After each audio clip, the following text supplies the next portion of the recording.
7 de la mañana con 37 minutos, 7 con 37 minutos, en Punto Noticias a través de Radio Pichincha. Tenemos el agrado de saludar con la doctora Jimena Ron Herráez, abogada constitucionalista que ya está con nosotros. ¿Cómo está, doctora Herráez? Doctora Ron, buenos días, bienvenida. En las últimas horas, el Tribunal Contencioso Electoral también entró en la escena de esta disputa por la alcaldía de la ciudad. El Tribunal Contencioso Electoral emitió un documento en el que solicita a la Secretaría del Consejo Metropolitano de Quito que certifique una documentación referente a la notificación de sus disposiciones como ente electoral. El comunicado dice que la Secretaría del Consejo tiene 2 días para el envío requerido que ha sido solicitado por el Tribunal Contencioso Electoral. ¿Qué va a pasar una vez que ahora entre en escena en esta disputa el Tribunal Contencioso Electoral y cuando ya ha habido pues un pronunciamiento de la Corte Provincial de Justicia? ¿Cómo entender este enredo jurídico en el que está la Alcaldía de Quito? Buenos días, bienvenida. Buenos días, muchísimas gracias por la invitación. Buenos días a todos los que nos escuchan. Quiero empezar diciendo que en efecto, como se ha señalado, hay una paradoja jurídica en función de que existen 2 sentencias, la una del Tribunal Contencioso Electoral y la otra en el contexto de una acción de protección que van a señalar 2 cosas distintas y contradictorias. Debo empezar señalando porque me parece que esto es importantísimo. Las 2 son sentencias válidas, ¿no? Las sentencias cuentan con lo que se conoce como una presunción de legitimidad hasta no ser anuladas o dejadas sin efecto por las instancias competentes, pero mientras eso no ocurra, las 2 sentencias tienen esta presunción de legitimidad, es decir, de validez, y por tanto las 2 deben ejecutarse.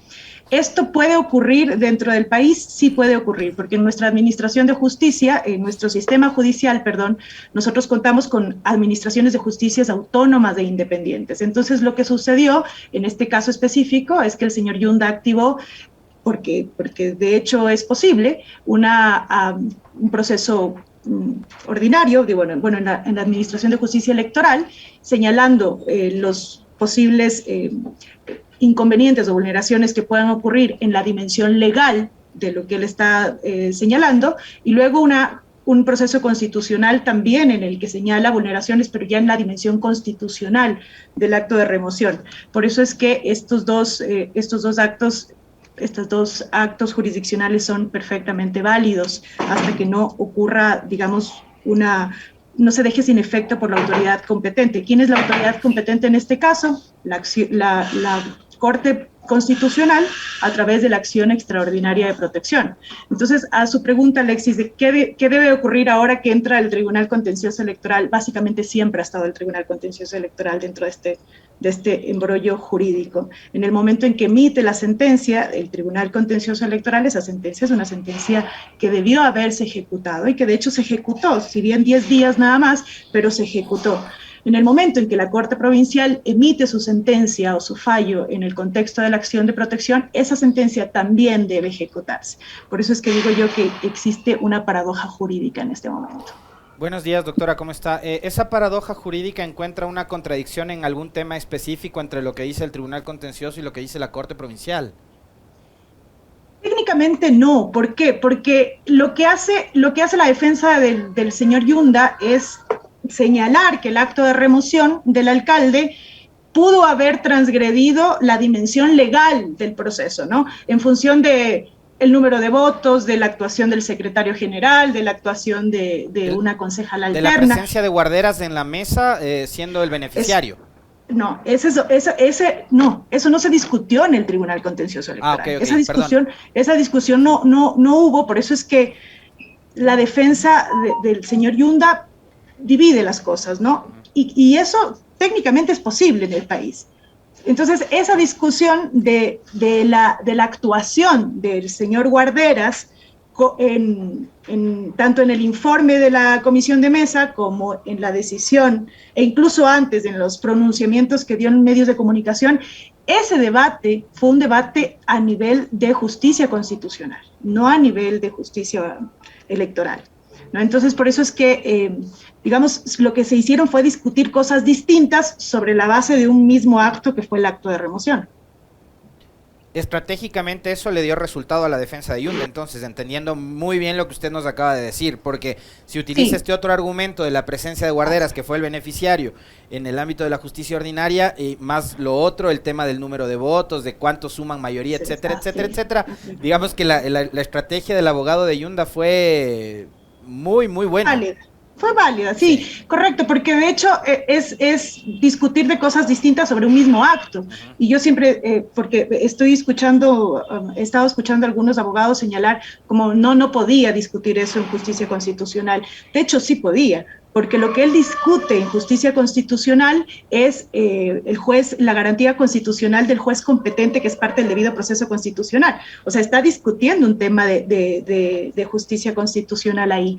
Y la Corte Constitucional ha sido muy clara, y no en cualquier sentencia, sino en una jurisprudencia vinculante, que es la 00116 PJO-CC, en que la Corte Constitucional señala que existe, de un mismo derecho pueden existir dos dimensiones, porque los derechos son multidimensionales, la dimensión legal del derecho y la dimensión constitucional del derecho.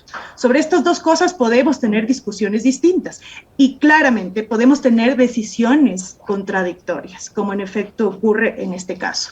Para solucionar eso, tenemos un órgano de cierre del sistema judicial, que es la Corte Constitucional, que es la única y la última instancia para señalar si realmente el acto de remoción, que en el fondo es lo que se está discutiendo, es constitucional o no, y es decir, si es válido, ¿no? Es decir, doctora Ron, la Corte Constitucional debe analizar este recurso de la acción de protección que podrá interponer el señor Guarderas, darle la razón o no. ¿Qué pasa si le da la razón y qué pasa si no le da la razón? Claro, ahí hay un análisis también que hay que hacer más allá del ámbito jurídico, ¿no? Pero lo que va a suceder, o lo que tendría que suceder estrictamente hablando, es que la Corte Constitucional, a través de una acción extraordinaria de protección, o a través de un proceso que también se conoce como selección y revisión dentro de la misma Corte Constitucional, dentro del cual también es posible, ¿no? Pero en todo caso, en cualquiera de estas dos garantías, la Corte Constitucional va a pronunciarse, o debería de pronunciarse, en función del acto de remoción, que es el que genera la discordia de la justicia constitucional y la justicia ordinaria. Va a pronunciarse respecto a su legalidad, a su constitucionalidad, y tendrá que analizar también los efectos que va a generar esa sentencia, ese fallo, ¿no? Y que es un poco, yo creo que el error que comete el juez constitucional, es el no analizar los efectos de su fallo. El efecto de su fallo, yo no voy a decir bueno o malo, porque eso es un análisis que tendrá que realizar la Corte Constitucional, pero la decisión que emite el juez constitucional, siendo que ya había una decisión anterior, tenía que haber analizado eso, ¿no? Para ver cuáles son los efectos que iba a generar esa decisión. La Corte Constitucional tendrá que hacer lo propio. ¿Por qué? Porque van a haber actos, contratos firmados, van a haber, actos administrativos que podrían resultar nulos. Ahora, por lo que me decía antes, doctora, el hecho de que exista argumentos tanto frente al Tribunal Contencioso como a la Corte por parte de la defensa de Yunda, y esos argumentos sean válidos, quiere decir que hubo el cometimiento de ilegalidades o de irregularidades en el proceso de destitución de Yunda, por un lado. Por otro, usted dice hay una paradoja jurídica, y esto es algo que me lo escribe un oyente. A ver, usted dice hay una paradoja jurídica. La señora Brit Baca dice hay un intríngulis. Entonces le pregunto a usted, ¿la salida a este problema es jurídica o es política?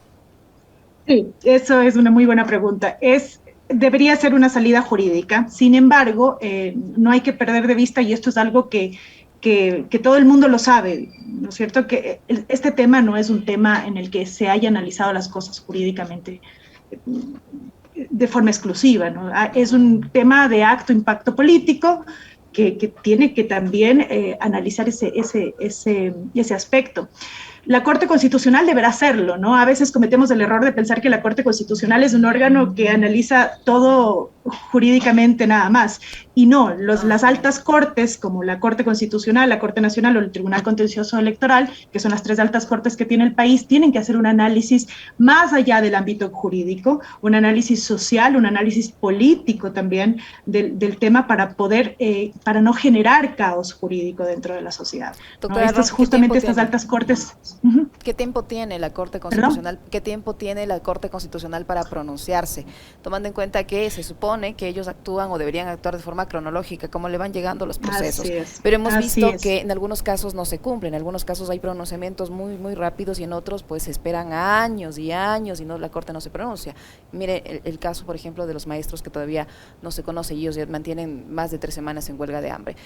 Pero en este caso, ¿en qué tiempo debería pronunciarse un poco para allanar el camino a una solución a la crisis que vive la alcaldía de Quito? Bueno, si fuese por una acción extraordinaria de protección, la Corte Constitucional tiene, porque esta nueva composición lo determinó así, que analizar de forma cronológica. Si la sentencia, si este caso entra a la cola, no sé, estamos hablando de incluso que pueden pasar años, ¿no? Sin embargo, este caso no puede jamás entrar en la fila de espera. ¿Por qué? Porque la Corte Constitucional, además, en su reglamento de sustanciación, estableció de forma clara que también va a poder saltarse el orden cronológico y resolver de forma emergente los casos que así lo requieran. Y bueno, no hay que ahondar mucho para establecer que un caso de este alto impacto político es necesario, debe ser resuelto de forma emergente por parte de la Corte Constitucional. De manera que apenas se admita el proceso de admitirse, ¿no es cierto?, tendría que resolverse de forma inmediata, como ocurrió con los dictámenes de estados de excepción. No me quedó del todo clara la respuesta anterior, si este problema debería tener salida jurídica o política. Jurídica de entrada, jurídica, porque el problema es jurídico en este momento, ¿no? Hay 2 sentencias que están chocando, entonces jurídicamente tiene que resolverse. Sin embargo, el análisis también tiene que considerar los aspectos políticos involucrados. Y puede ser, doctora Ron, que en esta resolución pese más el tema político que el tema jurídico y se diga, bueno, ya les damos una salida política, tal Pepito o Juanito se hace de la alcaldía y punto. No, la salida, la respuesta tiene que ser jurídica con un análisis social y político del tema, pero el porcentaje mayoritario, digamos, de la decisión tiene que ser jurídica. ¿Hay algún relajo más o menos parecido, doctora, a este? ¿Hay algún antecedente en el que hayamos estado los ecuatorianos involucrados sobre este tema? ¿Alguna autoridad así? ¿Sí hay antecedentes? Sí, por supuesto. Las sentencias contradictorias, sí, no, de sentencias contradictorias. Ahora ya involucrando el tema político, no que yo recuerde, pero de sentencias contradictorias, sí. De hecho, la misma Corte Constitucional tiene la primera jurisprudencia vinculante, que es la 00110 PJO-CC, en la que establece como prohibición que los jueces de garantías jurisdiccionales no generen sentencias contradictorias bajo incluso el apercibimiento de ser destituidos. ¿Por qué? Porque la posibilidad de que existan sentencias contradictorias en un sistema judicial como el ecuatoriano, que es un sistema complejo, con 4 administraciones de justicia autónomas e independientes, puede ocurrir. El problema es que el caso que ocurre en este momento, ¿no es cierto?, de 2 sentencias contradictorias, tiene involucrado un componente político que además tiene involucrado un componente social, que es que el país, la ciudad de Quito en este momento no tenga claro quién es su alcalde. Y ahí le voy a plantear yo la pregunta ridícula del día, ¿no? Porque eso se han preguntado mucha gente ayer en redes y igual en los medios. La pregunta es, ¿quién en este momento, hoy, martes 3 de agosto, quién es el alcalde de Quito? Los dos. ¿Es en serio eso? Sí. Porque yo creería que el alcalde legítimo de esta ciudad sigue siendo Jorge Yunda, primero porque ganó en las urnas y después porque hay un pronunciamiento de la Corte. A ver, lo que pasa es que hay 2 sentencias, ¿no? Y esas 2 sentencias, y así fue que yo he querido empezar esta charla. Las 2 sentencias son válidas. Claro, si se analiza por temporalidad, la última sentencia va a ser ejecutada de forma inmediata, que es la sentencia de acción de protección, pero no podemos desconocer tampoco la decisión del Tribunal Contencioso Electoral. No es que, y esto creo que es importantísimo, no es que la sentencia de acción de protección anula la del Tribunal Contencioso Electoral, sigue siendo válida y vigente. Por tanto, estas 2 decisiones están en el mundo jurídico en este momento. ¿Y la elección de la primera vicealcaldesa también se da como válida, tomando en cuenta que cuando se dio o se produjo, en teoría, el señor Guarderas estaba oficialmente como alcalde de Quito, de lo que puedo sacar como conclusión de su declaración, doctora?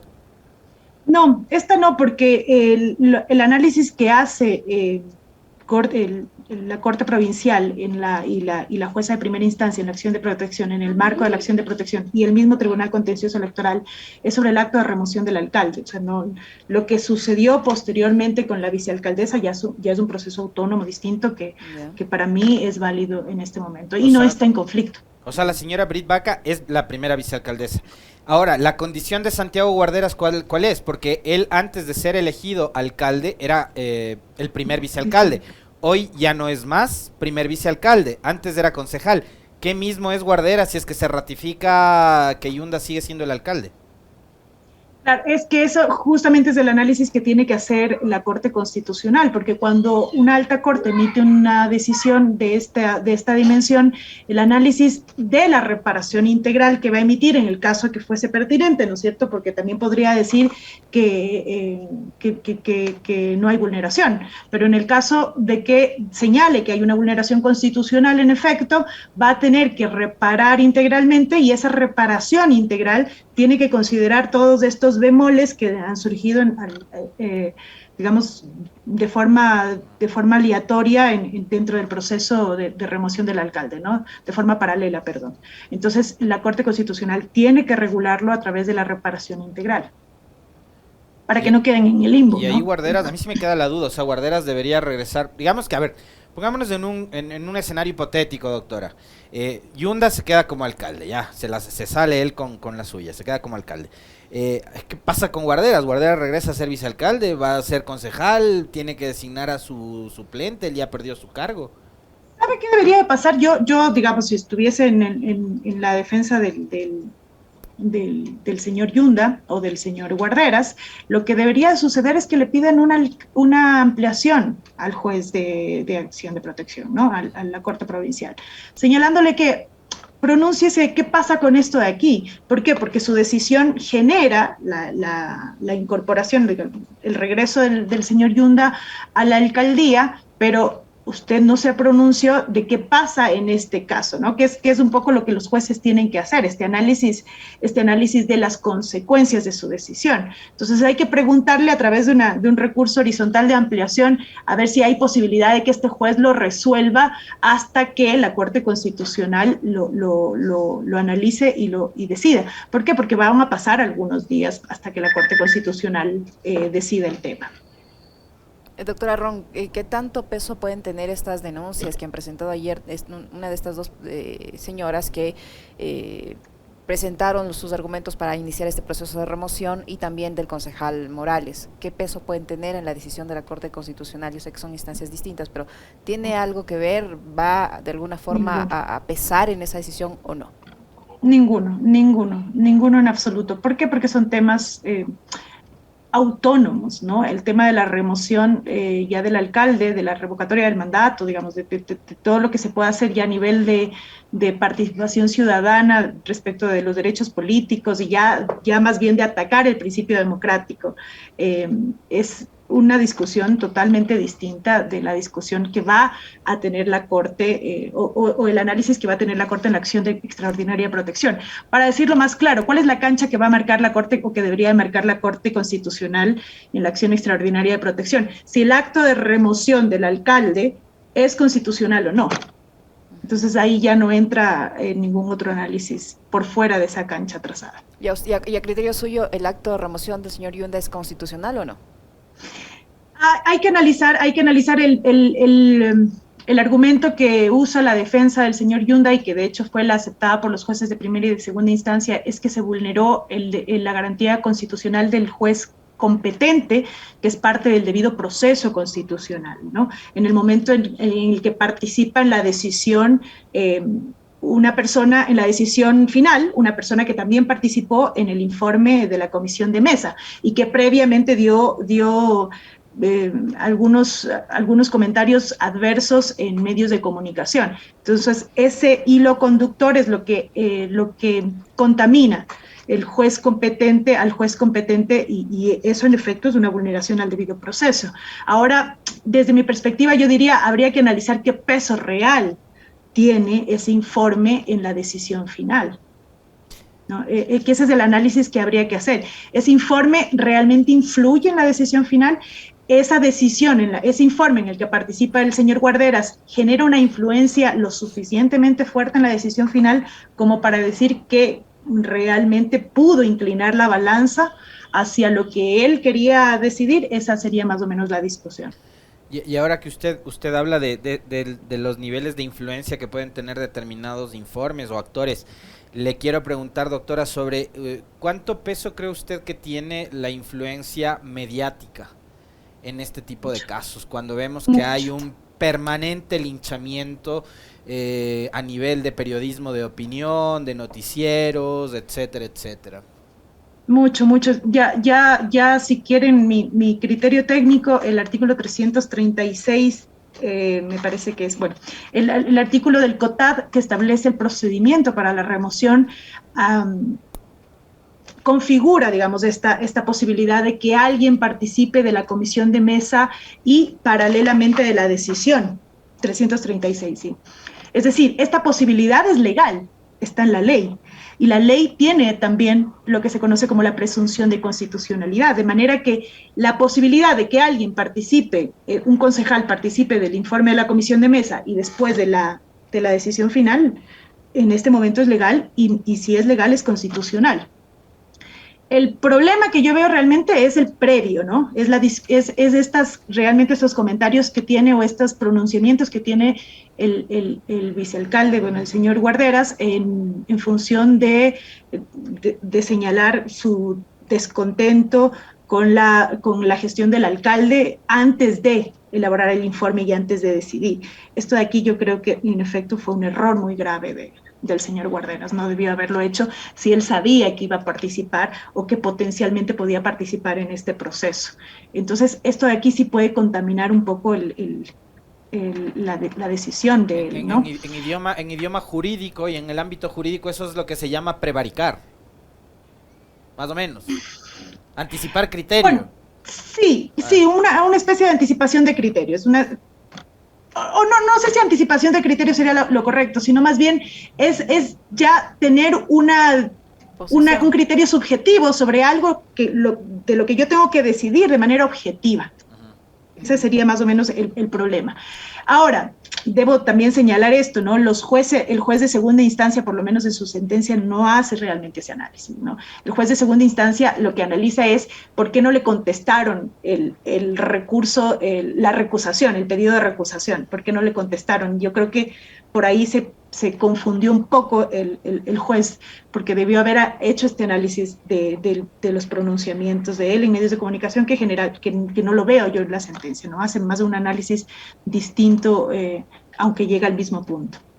Doctora, yo quisiera insistir en la pregunta que también le hizo Alexis, en el sentido de qué tanto peso va a tener en la decisión eventualmente de los jueces constitucionales la presión de los medios.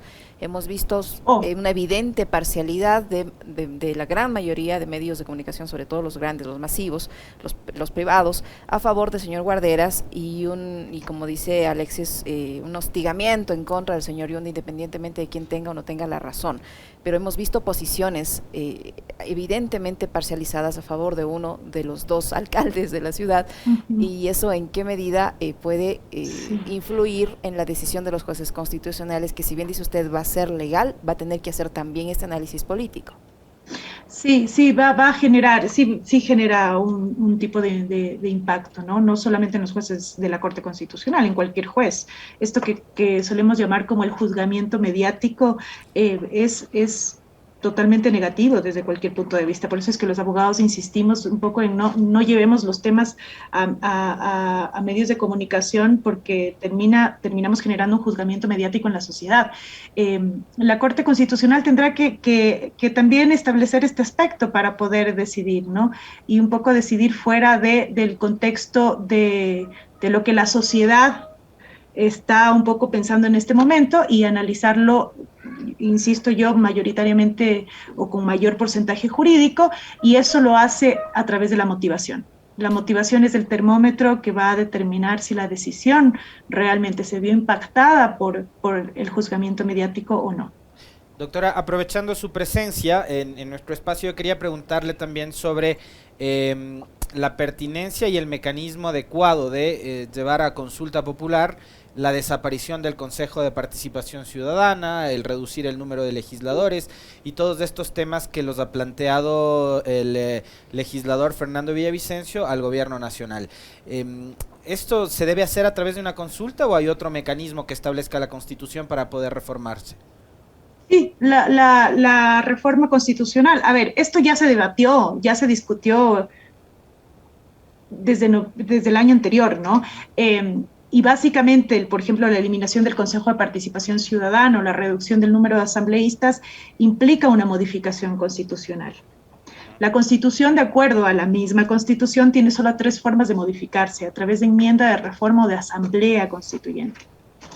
En este caso, en el caso de la desaparición del Consejo y de la reducción de asambleístas, la Corte Constitucional ya emitió un dictamen que es válido, ¿no es cierto? Que es un dictamen nuevamente que está en el mundo jurídico y en el que la Corte ya dijo que eso tiene que tramitarse a través de una reforma constitucional. ¿Qué significa eso? Que tiene que analizarse por la Asamblea Nacional a través de 2 debates, o sea, tiene que seguir el proceso establecido en el artículo 442 de la Constitución. Doctora, también aprovechando su presencia telemática en nuestra emisión de noticias, yo quisiera su criterio respecto a la legalidad o no en el cargo del Contralor Subrogante, el señor Río Frío, que fue designado por el señor Celi, detenido en prisión preventiva por presunta delincuencia organizada también desde la cárcel, y la legalidad o no de la señora Zaida Rovira también en la Defensoría del Pueblo. La señora Tania Castillo también reclama para sí el cargo de defensora del pueblo subrogante, pues fue designada por el defensor Carrión desde la cárcel también. ¿Cómo se define estas dos situaciones?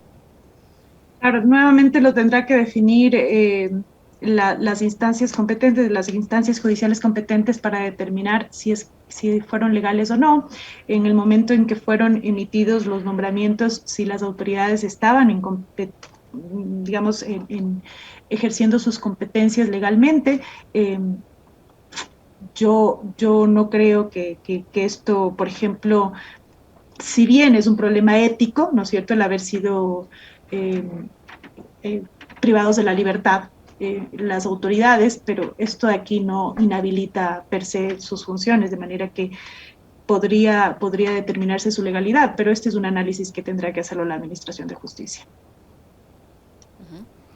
Muchísimas gracias, doctora. No sé si tienes más inquietudes, Alexis. Muy gentil, gracias, doctora. No, a ustedes, muchísimas gracias. A usted, muy amable, muchas gracias. 8:04. Despedimos a la doctora Jimena Ron Herráez, abogada constitucionalista que ha estado con nosotros. Conclusión, Alexis, tenemos 2 alcaldes. No, yo me quedo con la mía. O sea, para mí el alcalde legítimo que tiene Quito, porque así lo decidió la mayoría de la población, es Yunda. Y hay un pronunciamiento de la Corte Provincial. O sea, para mí acá hay un fin supremo, que es el defender el pronunciamiento democrático de la gente. O sea, no pueden ser 4 personas que salen a las shiris, que ya están haciendo costumbre además a oponerse a alguien o a algo, a pretender imponer a la brava su opinión.